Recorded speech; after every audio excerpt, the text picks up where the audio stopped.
Okay, friends, welcome back. October the 26th. Now we're getting into the fine print. I'm showing you all the beautiful, amazing synchronicities again, which bring me to the conclusions I am coming to. That this will be an unusual 4 months we are getting into. That it will be really the turn of the tides. That's what we will be experiencing, and the kickoff is happening right now as we're building up to the 5th of November, and that will be then when really the big hammer starts falling. However, it will be very unique situation. As we all know, it won't be as probably expected by some unless you see a little more. So I want to say first, please be not discouraged when things don't work out the way you would have liked them to. Very important. This is really my disclaimer. Keep an open mind, keep an open heart, that things move in the right direction. Sometimes things have to go to the extreme to gain the momentum to have the breakthrough effect eventually, and that's how I would see it. So with all that Pluto Mars energy, well, let me get there. I want to start on a very neutral place, just with a few mundane charts which have nothing to do with any particular focus of person or a country. This is just a general energy when the moon will be farthest away from Earth on October 29, and the chart is drawn for Philadelphia, Pennsylvania, where the New World idea was conceived. That beginning of a whole new way of living together, that is that amazing constitution which is a first on this planet. Yes, you know, this is really my understanding. That's why I call it the New World Chart. This is just coming out of puberty of 250 years or so, still the beginning of a nation, then coming to a maturity, and that's where we are just about getting to. Okay, so I say this is a neutral beginning, has nothing to do with the United States, but it has to do with this moment when the moon is farthest away from Earth, which always is a new beginning. Every 28 days this happens. And watch this, 26th degree of Taurus rising. That's also where Algol is. That is considered a difficult degree. That's where Uranus is at present in general. All through the next week or so for sure. And now let's go 2 days into the future. November 1st, the new moon for Greenwich, now on the global scale, has that same degree at the root. These are the synchronicities I'm talking about. These are the beautiful findings I'm sharing with you, which really show there's a greater harmony embedded within all the superficial chaos. Everything in the end comes into a balance. It's just because it's not yet there, that means we are not at the end of the story. That's all there is. So anyway, it's an earthquake literally which we will experience. This is what this chart tells us in the next 4 weeks.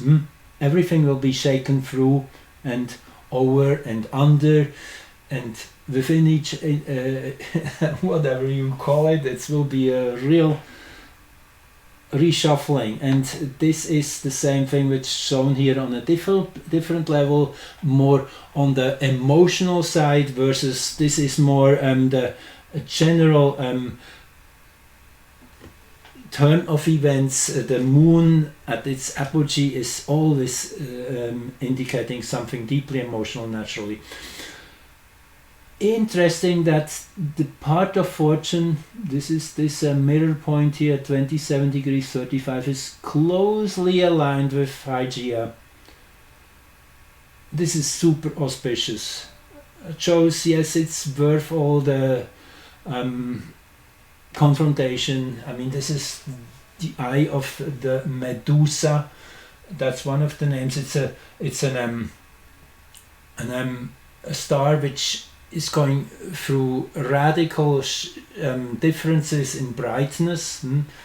I forget the exact word, you know what I mean. So it can flare up and then again die down. So it's that unpredictability too, even though I'm sure there is a rhythm in it, but still each time it happens you're kind of surprised, pulled out of an illusion, of a misconception. All of that, that's part of what we see here.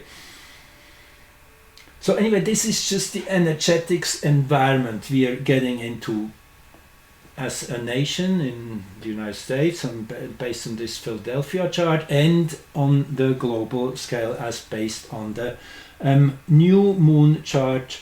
And as I laid out in my recording of 2 days ago, that 22nd degree of Capricorn has the Sabian symbol defeat, and that was also very prominent in the last eclipse chart. In Greenwich it was on the at the root of the chart, but you have to go to that other recording, then you see the synchronicity. So defeat is in the air. Now before we go there, and again, defeat, don't get me wrong, defeat is not in itself something bad or negative. The most beautiful way of seeing it is you're laying low on the ground, and all the energies, all the chi flows towards you, because it's always in the lowest place where the water gathers, where the energies pool together. So it is a place of deep reception in a way, of being enriched. But naturally at first, if we look from a more egoic place, it is it's not something you wish for, to be defeated. But again, that is the way we have to learn seeing things.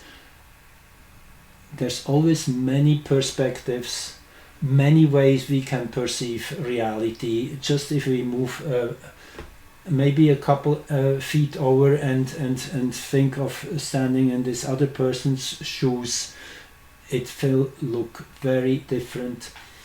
So we have to keep an open mind in that sense. Now, why I'm showing you here the annular eclipse chart of October the 2nd for Philadelphia? Well, because it makes so much sense of what's going on. So I just want to have you compare those two charts. You see, both have there's some similarity. So all of that stellium here in the 9th house. First of all, if you just, without going to the nation's chart, just look at what these energies will manifest themselves in this place, which included all those difficult experiences of flooding and whatnot. So it was a very difficult eclipse in itself. With the black moon here, so bringing really what's wrong into the bright light in the 9th house. Very philosophical. Interesting is that the 11th degree of Scorpio, that's where the sun will be in the next few days. So we're just reaching to the culmination of this chart, the sun. And Mars in the 7th house cusp. Yes, this is really a confrontational energy, but it's based again in the 6th house, which is all about reorganizing, bringing clarity and healing, holding the tribe together. It's in itself a very beautiful energy of caring for the tribe, and that's what I see here. And then all these plans. Now, if we look into this is really that stellium which I talked about in my last recording, which is showing in a clear way that everything is coming into our perception, Mercury, and it is that same moment when we see what we can help, what we can do, how we can be of service, because it's a logical conclusion. Once you see what is wrong, then you can start being the one who brings remedy. And all that is a very public thing. You see, it's that eclipse was in the 10th house of the nation.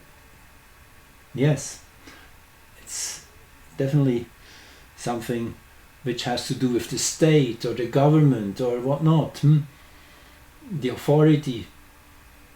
So this eclipse already indicated something big and difficult would be appearing in the public field of this nation over the next 6 months. And that's what an eclipse basically is. Now, excuse me.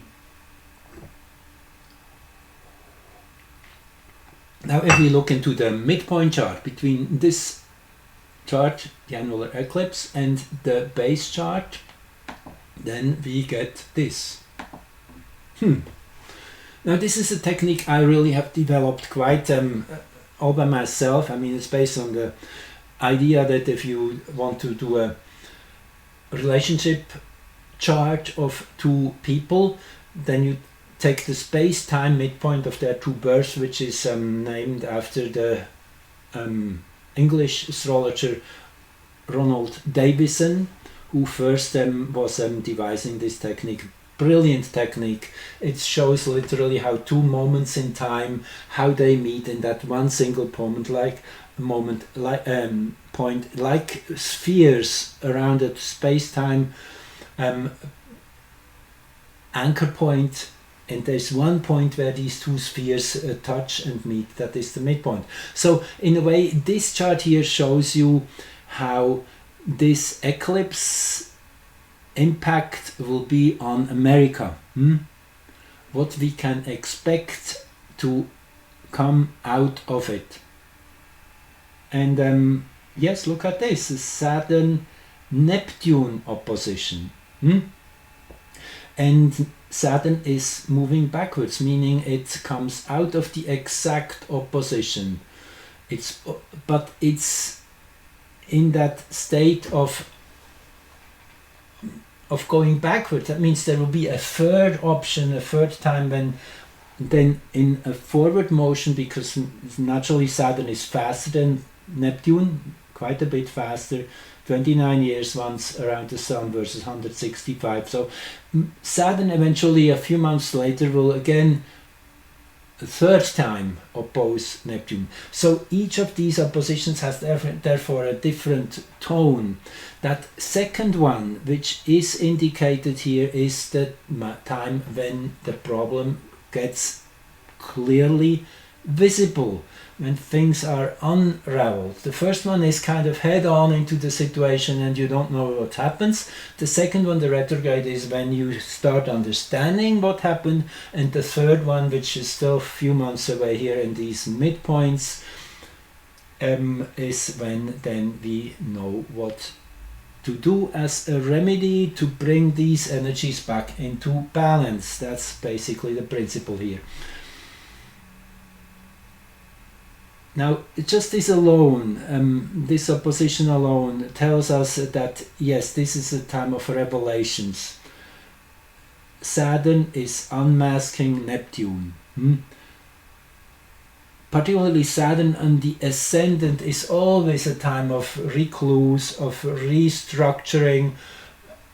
Often in personal charts, this is found to be a time when you truly have to or want to draw away from the world. It can be a time of reconvalescing or having to really take a step back. That's kind of the energy I'm getting. But Neptune on the 7th house then is the one which is exposed, brought into the bright light of day. And with the moon here close by Pluto and Mars, this is pretty forceful and has a strongly emotional component to it. So yes, it's again, it just gives you the whole story again from another angle. Something big is going on also with Jupiter here by a midpoint now in Sagittarius as of probably a few weeks or months ago, because the midpoint charts move half as fast. Makes sense, because one point is static and the other is moving, so the midpoint moves half the speed of our moving time, so to say. So these midpoint charts are amazingly powerful. You can do that also for your personal chart with whatever, an eclipse or an ingress chart. There's many ways to handle that and to learn a lot out of it. So let's say now go into the particular focus on the elections. So here we have the midpoint of the new moon of November 1st with the base chart, the American Nations chart, and this is what we see. Jupiter is rising in the 12th house though, but really close, and this in itself would kind of let us think of it's a very auspicious moment when your Jupiter is rising. However, there's a little how to say disclaimer here. This degree 1904 is where the dark moon is of the nation, so it's a mixed bag. First of all, it's something to face, something difficult, and something which is hard to swallow. Whatever that is, whatever it will come this month. And with Jupiter here on this midpoint ascendant, this could also mean great exposure, popularity. Everybody is focused on it naturally. It's not a surprise. It's the event of the year which we have been working toward, every faction in their different ways, but this is really the culmination point we're getting to. So no wonder. But now let me show you this. This is the midpoints, and I also like this one here. The moon conjunct Hygeia again, something we saw in an earlier chart in a different way, but again, health, well-being at the galactic center. Nevertheless, 2711 pretty dead on is where the galactic center is at present. Moves 1 degree every 72 years due to the precession of the equinoxes. Anyway, the galactic center is a most powerful spot in space. That's where we receive information from our galactic core, from the our sun, the central sun, as it's also known, the hub of our universe, literally, because all stars we can see by bare eyes at least are part of the Milky Way galaxy, which is what the galactic center is at the midpoint of. Makes sense. So anyway, with the galactic center, Jupiter, and well, this is another interesting one here. That midpoint black moon, which I pointed out in an earlier recording too, is dead on the 10th house cusp of the nation. Another indication that things probably don't go exactly as planned or expected. I guess it's pretty obvious. Okay. Then, just short after new moon, see the moon is just a little bit ahead of the sun, a couple days later, Juno enters Scorpio. Juno here she is 0, 0, 0 Scorpio, that is crossing this line. Oops. Okay. So Scorpio, Juno. Now, let me quickly go back one more step. I wanted to point something else out here. That is here, right. The midpoint chart of the eclipse with the base chart 2141 Libra and Aries, that is the opposition here in the base chart. Chiron and Juno. That opposition is very particular for the situation in the United States. It's one of the few planets actually in the angular houses. In the 10th house here for sure, means the people are super important. They are publicly they're committed to work on in a public way together. That's what this Juno in 10th house is, but it's also with Chiron opposing. There's some there's a lesson in it. Let's put it that way.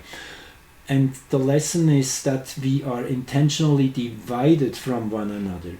So that is the wound which has to be healed, and it is happening in a very public arena. With just think back of the whole history with black and white and right and left.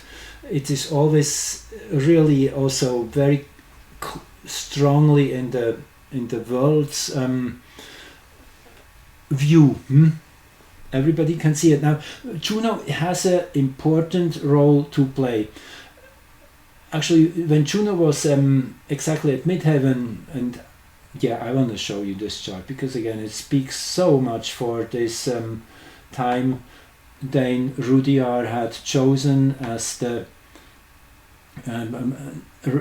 by rectification as the time the contract most likely was signed of the Declaration of Independence, that time which he chose, 514, which actually is a little different from what he has. I guess I corrected it once more. But what I want to say is this was the Juno return chart when Juno was back at 21 degrees. Where is she here? 20 degrees and 27 minutes of Libra. Jupiter was in midheaven, which told me that working together is becoming a very primary issue for these next years. That's how long it takes Juno, about 4 or 5 years. So every 4 or 5 years we have a Juno return.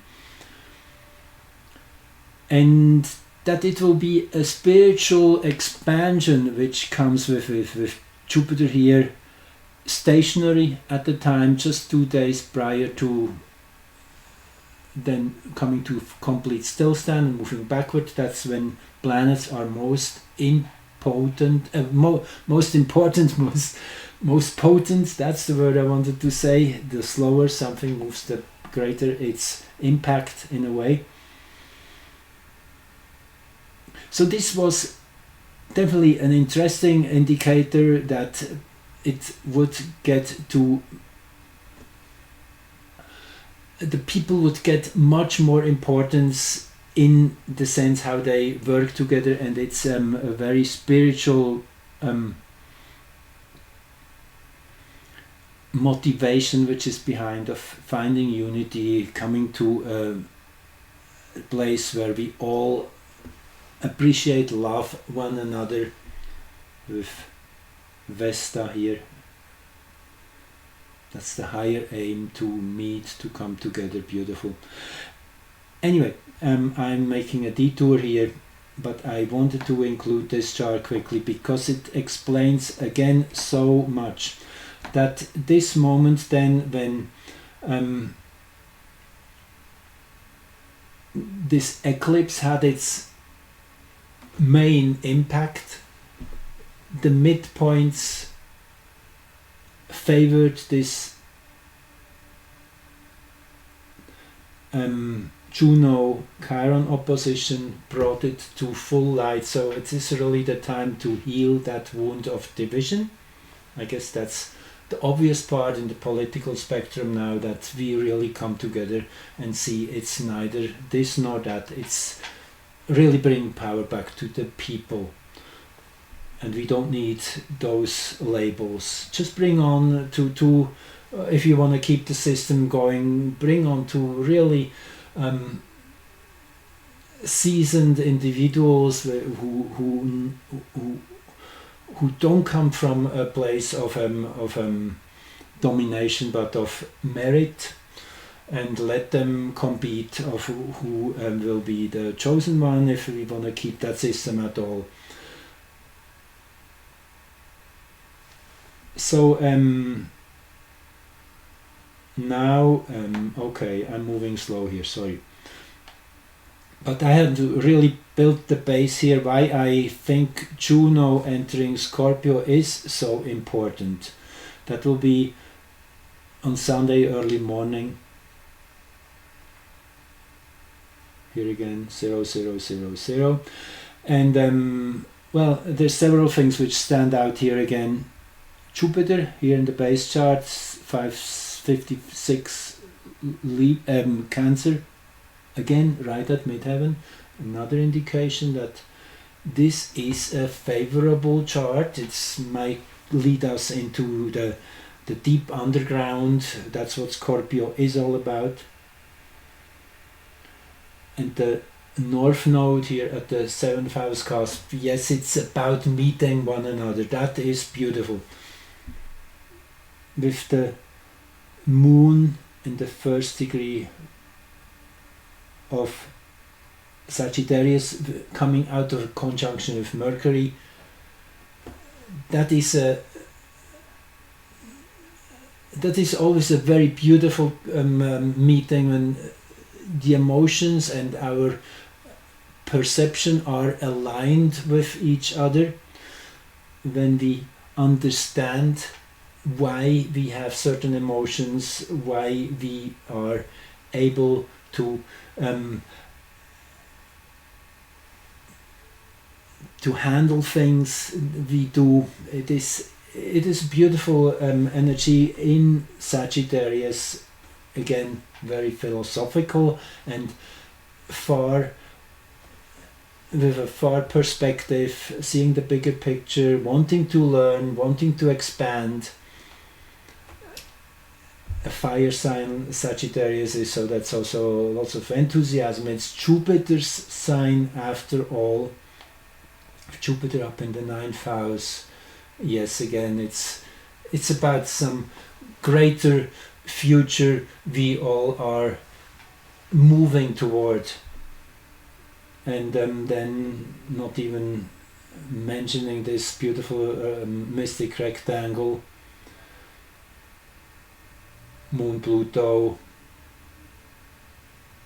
Sedna and Mars, which really relativizes, what's the word here, sorry, makes it relative, I guess you get the word, makes that Mars-Pluto opposition relative. It takes its charge a little bit out. Also the opposition of Jupiter, Venus and Jupiter, which is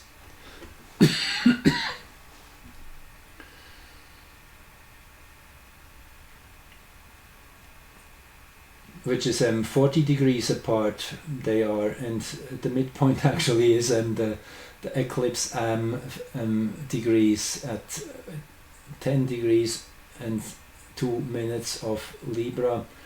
That is the midpoint of this hourglass, actually, that it's called. That's what I just learned this morning, wanted to find out. So it's these two oppositions, Mars, Pluto and Venus, Jupiter, 40 degrees apart here, the midpoint at 10 degrees Cancer or 10 degrees of cardinal signs, and that's the symmetry.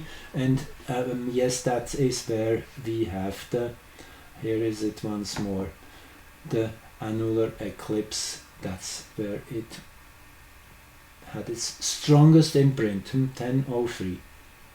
Cancer. So anyway, this shows that this is an energetic structure which resonates together, and Venus Mars again is creation, and Pluto Jupiter, this is fast progress, so creation and fast progress, you could say. And that is definitely what we will see in the bigger time frame, as this upset and rage and volcanic and highly emotional, uncontrolled, eruptive energy at first will then get more relativized, yes, and moved into a different direction, used as a creative potential, I would say. So I found this chart also super interesting, as it brings the new moon's degree right at the ascendant. See again, I guess this is the one. Yeah, 9:35 in Scorpio, Sun and Moon will meet. The 10th degree of Scorpio, by the way, is yes, I want to read you this quickly. I have it ready here. A fellowship supper reunites old comrades. Okay, comrades are people who work together, and this is kind of a celebration of coming together and enjoying each other's social company with the people you are affiliated to comradeship. So I guess that's overall in the American nation something which will be coming super powerful, powered up, coming together and sharing a meal. Yes, here we are. That's the one I wanted to get back once more to. Again, that's the midpoint chart, and let's just move on from here. Mars-Pluto opposition, then this is the Greenwich chart. Interesting again. Again the 10th degree of Scorpio, this time in midheaven, 9:47. You see what we had here on the ascendant and what we have here where the new moon is. So this 10th degree is super important. So the message here has really will manifest in multiple ways.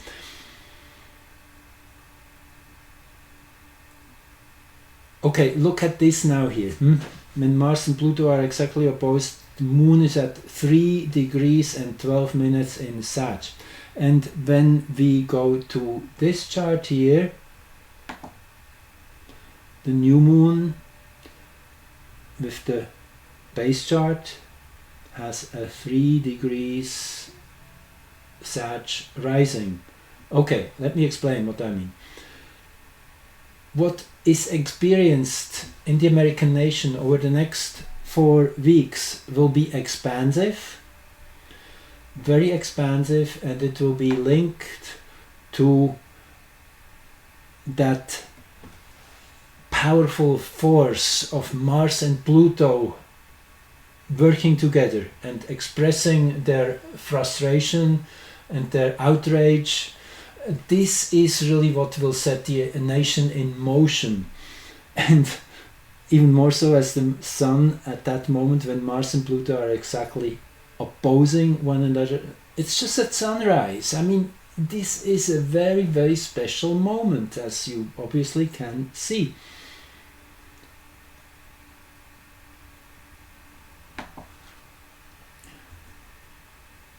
And then, a few hours later, Mars enters Leo, 11:10 p.m. roughly Eastern Standard Time, and look at that, 11:41 Sag the Moon will be at that time. And let's just go back once more to this chart, which I guess I talked about in my last recording. That's where we have the anchor point of today's flare. So it has heated up that degree, and that will be happening multiple times over the next few weeks and months, because this is where Jupiter will station. Here it is again. That is Jupiter will station in the 11th or 12th degree of Gemini. Makes all sense. Okay, I'm jumping all over, but I really want to show you how this is a web of frequencies, of exact angles, which are building together a real spider web of I would say of potentials, allowing then structures to come into the physical universe. They're founded by these energetic structures. That's the way astrology sees it, at least. So yes, Mars enters Leo when this degree is heated up. Yes, it's the other side, 12th degree of Sag versus the 12th degree of Gemini. The 12th degree of Sag, by the way, in the Sabian symbols is a flag turning into an eagle, turning into a chanticleer. That's an amazing progression of transformations from something static like the flag, and this is truly an American symbol, this one, of the 12th degree of Sagittarius. How this flag, which is kind of the, as I said, the static, the idea of the nation, turns into an eagle, something which gets a voice, something which all of a sudden has all the 6 senses and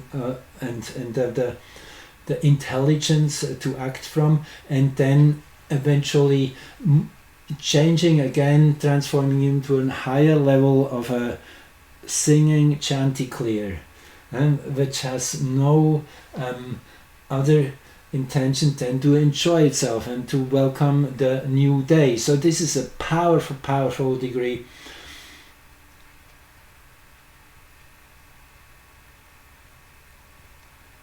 Also interesting that this happens while the moon is in the 12th house here and conjunct the equatorial point, which is the this moment's ascendant right on the equator of Earth means it has some global meaning. It is how globally this moment is perceived, and as you know, this is where Mars was just a few days ago, when from that point on seen when it was opposing Pluto. So it is really linking in that global backdrop of support, of rooting for that nation, of being emotionally connected to all the people like I am and many all over the planet. Out of the 12th house, out of the left field, you could say.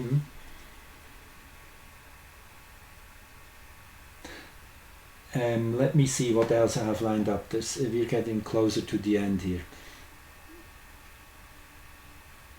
Okay, this is the midpoint of that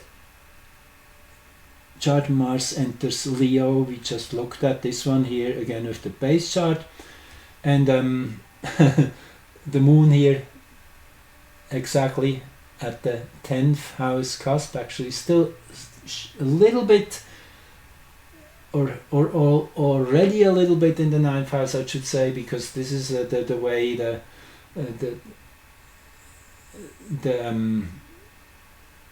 it appears the midday point is moving from the 10th into the 9th house, like the sun coming before midday and then after midday into the 9th house. 9th house is again, it's a very idealistic place, but very exposed and very vocal, with Mars in the 4th house here, Mars Moon opposition. How about that? Really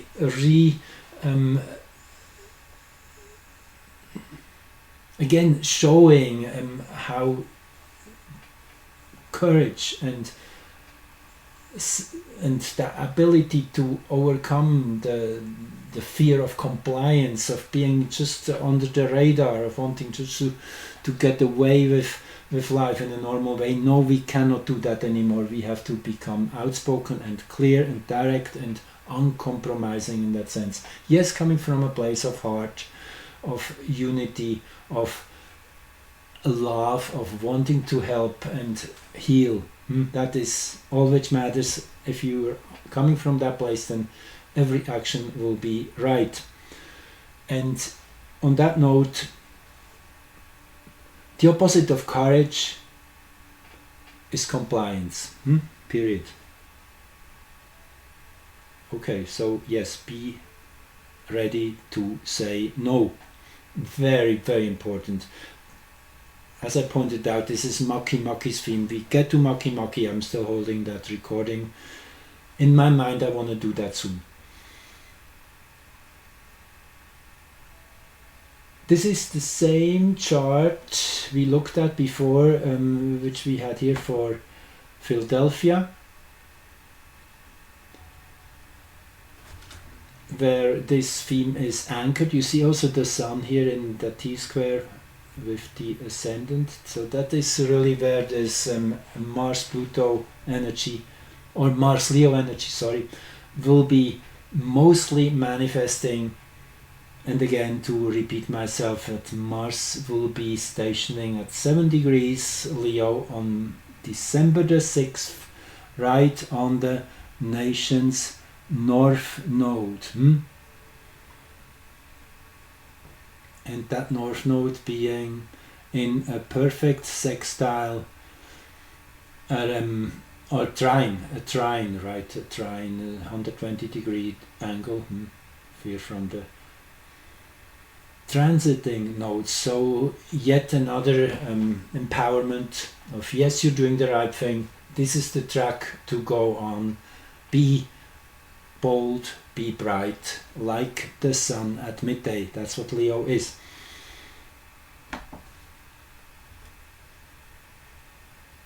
Okay, so you see the midpoint chart, and then that same degree is what the global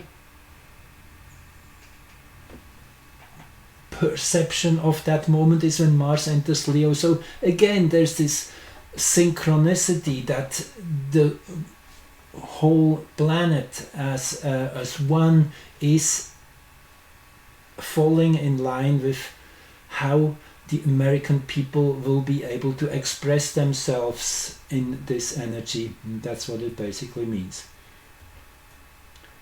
Okay, we looked at that in the last recording, so go back there please.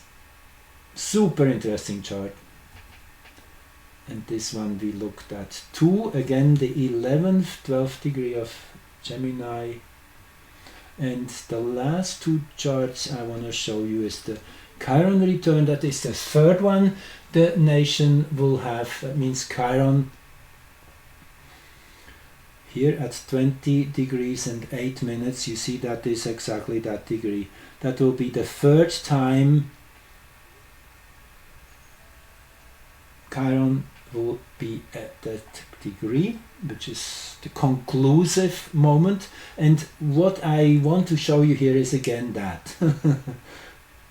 That is on February 18, Jupiter again in the 12th degree of Gemini. Liberation from ghosts of the past. That is the meaning of this 12th degree.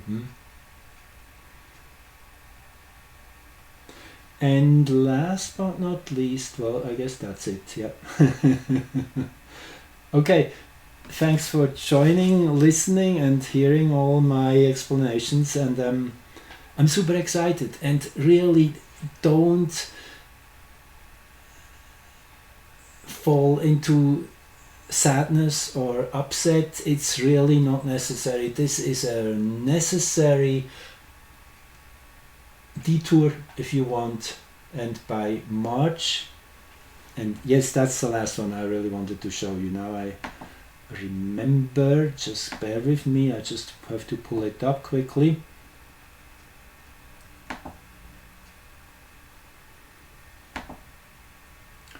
So this is the midpoint chart of the November 1st new moon with the base chart, and I now turn this into a dynamic chart. Means I can here move it forward. Now keep in mind, 1 day here is 2 days in reality, because this is the midpoints. So if we go 2 months into the future, in the midpoints, this will be 4 months in real life. Now watch that. If we go back in steps of months and have 1, 2, 3. No, sorry, I made it wrong. 2 months I want to go forward here, and that will be 4 months in real time. What I want to show you is by that time midpoint Jupiter will be on the natal ascendant. Here we go again. Okay, there you have it, 1313. And if we go here by the day, because that means each day is counting for 2 days, so yes, that would be by midpoint the 4th of November. And as we saw, this midpoint chart with the new moon of November 1st is September the 3rd or so, so it's pretty much exactly 4 months from November the 1st till we will have this most favorable contact of the midpoint Jupiter expansion, new beginnings of Uranus, and it is really a rebirth which is shown here. Something will be put right around that time. It will take that long to fix things. One other indication that is the case, this is maybe the last one I want to just mention, is transiting Jupiter, which is in Gemini as we speak, has been on the opposite point here, on the descendant, first time July the 25th of this year, 2024. The second time it will be going backwards over this degree on January the 1st,